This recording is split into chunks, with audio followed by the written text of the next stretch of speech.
ಇವತ್ತಿನ ವಿಷಯ carpal tunnel syndrome. Carpal tunnel syndrome ಅಂದರೆ ಏನು, ಅದು ಹೇಗೆ ಬರುತ್ತೆ, ಅದು ಹೇಗೆ ಲಕ್ಷಣಗಳೇನು, ಅದಕ್ಕೆ ಚಿಕಿತ್ಸೆ ಏನು, ಅದರ ಬಗ್ಗೆ ಒಂದು ಸ್ವಲ್ಪ ವಿವರಣೆ ಮಾಡೋಣಂತೆ. ವಿಜಯ್ ಕರ್ನಾಟಕ ವೀಕ್ಷಕರಿಗೆಲ್ಲ ನಮಸ್ಕಾರ. ನಾನು ಡಾಕ್ಟರ್ ಹರಿಪ್ರಕಾಶ್ ಚಕ್ರವರ್ತಿ, ಆಸ್ಟರ್ RV ಆಸ್ಪತ್ರೆಯಲ್ಲಿ ನ್ಯೂರೋ ಶಸ್ತ್ರಚಿಕಿತ್ಸಕನಾಗಿ ಕೆಲಸ ಮಾಡ್ತಿದ್ದೇನೆ. ಸೊ ಕಾರ್ಪಲ್ ಟನಲ್ ಸಿಂಡ್ರೋಮ್ ಅಂದರೆ ಬೇಸಿಕ್ಲಿ ಅಂಗೈಯಲ್ಲಿ ಒಂದು ನರ ಬರುತ್ತೆ, ಮೀಡಿಯನ್ ನರ್ವ್ ಅಂತ. ಆ ಅಂಗೈ ಸಪ್ಲೈ ಮಾಡುತ್ತೆ ಅದು, ಮತ್ತು ಅಂಗೈಯಲ್ಲಿ ಈ ತಂಬು, ಈ ದೊಡ್ಡ ಬೆರಳಲ್ಲಿ ಅದು ಕೆಲಸ ಮಾಡೋಕ್ಕೆ ತುಂಬ ಹೆಲ್ಪ್ ಆಗುತ್ತೆ. ಈ ನರ ಈ ರಿಸ್ಟ್ ಜಾಯಿಂಟ್ ಥ್ರೂ ಹೋಗುತ್ತೆ. ಸೊ ಇಲ್ಲಿ ಆ ನರದ ಮೇಲೆ ಒತ್ತಡ ಬಿತ್ತು ಅಂದರೆ ಅದಕ್ಕೆ ಕಾರ್ಪಲ್ ಟನಲ್ ಸಿಂಡ್ರೋಮ್ ಅಂತ ಹೇಳ್ತೀವಿ. ಇದು ಯೂಶಲಿ ರಿಪಿಟೇಟಿವ್ ಸ್ಟ್ರೆಸ್ ಇಂಜುರಿ ಅಂತ ಹೇಳ್ತೀವಿ. ಈಗ ರಿಪಿಟೇಟಿವ್ ಸ್ಟ್ರೆಸ್ ಇಂಜುರಿ ಅಂದರೆ ನಾವು ಒಂದೇ ಕೆಲಸ ಪದೇ ಪದೇ ಮಾಡ್ತಾ ಇತ್ತು ಅಂದರೆ ಆ ನರದ ಮೇಲೆ ಒಂದು ಪ್ರೆಷರ್ ಬಿದ್ದು ಅದು ಸ್ಲೋ ಆಗಿ ಕೆಲಸ ಮಾಡೋದು ಸ್ಟಾಪ್ ಮಾಡುತ್ತೆ, ಅಂದರೆ ಅದು ಫಂಕ್ಷನಿಂಗ್ ಪ್ರಾಬ್ಲಮ್ ಬರುತ್ತೆ. ಸೊ ಈ ರಿಪಿಟೇಟಿವ್ ಸ್ಟ್ರೆಸ್ ಇಂಜುರಿ ಯಾವಾಗ ಆಗುತ್ತೆ ಅಂದರೆ ಮೇನ್ಲಿ ಈಗ ಸಾಫ್ಟ್ವೇರ್ ಇಂಜಿನಿಯರ್ಸು ಈಗ ಕಂಪ್ಯೂಟ್ರಲ್ಲಿ ಕೂತ್ಕೊಂಡು ಈಗ ಕೈ ಹೀಗೆ ರಿಸ್ಟ್ನ ಬೆಂಡ್ ಮಾಡಿ ಟೈಪ್ ರೈಟರಲ್ಲಿ ಕೂತು ಬೆಳಿಗ್ಗೆಯಿಂದ ಸಾಯಂಕಾಲದಕ್ಕೆ ಕೆಲಸ ಮಾಡ್ತಾರೆ ಇಂಥವರಲ್ಲಿ.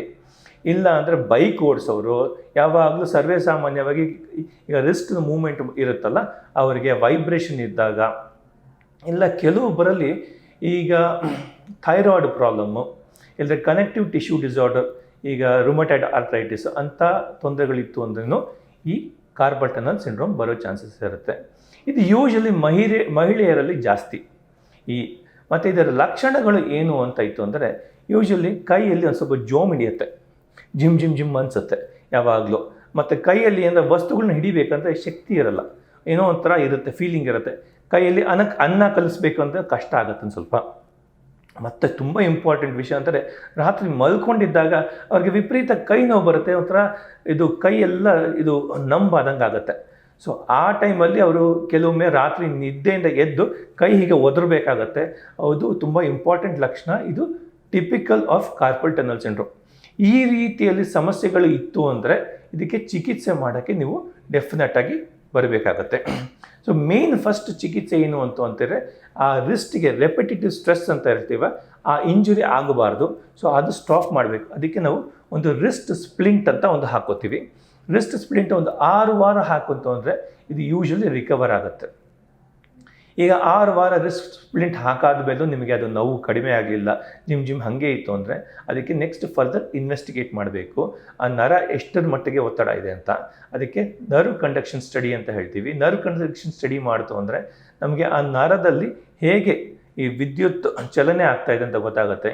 ಅದರಲ್ಲಿ ಯೂಶಲಿ 3.5 ಮಿಲಿ ಸೆಕೆಂಡ್ಗಿಂತ ಜಾಸ್ತಿ ಟೈಮ್ ಹಿಡಿತಾ ಇತ್ತು ಅಂದರೆ ಆ ನರದಲ್ಲಿ ವಿದ್ಯುತ್ ಹೋಗೋಕ್ಕೆ ಅದಕ್ಕೆ ಕಾರ್ಪಲ್ ಟನಲ್ ಸಿಂಡ್ರೋಮನ್ನು ಇದು ಸಿಂಪ್ಟಮ್ ಅದು. ಸೊ ಅದಕ್ಕೆ ನಾವು ಟ್ರೀಟ್ ಮಾಡಬೇಕಾಗುತ್ತೆ. ಸೊ ಫರ್ದರ್ ಟ್ರೀಟ್ಮೆಂಟ್ ಅದರ ಆಪ್ಷನ್ಸ್ ಏನು ಅಂದರೆ ಕೆಲವೊಬ್ಬರು ಅದಕ್ಕೆ ಔಷಧಿ ಕೊಡ್ತಾರೆ, ಟ್ಯಾಬ್ಲೆಟ್ಸು.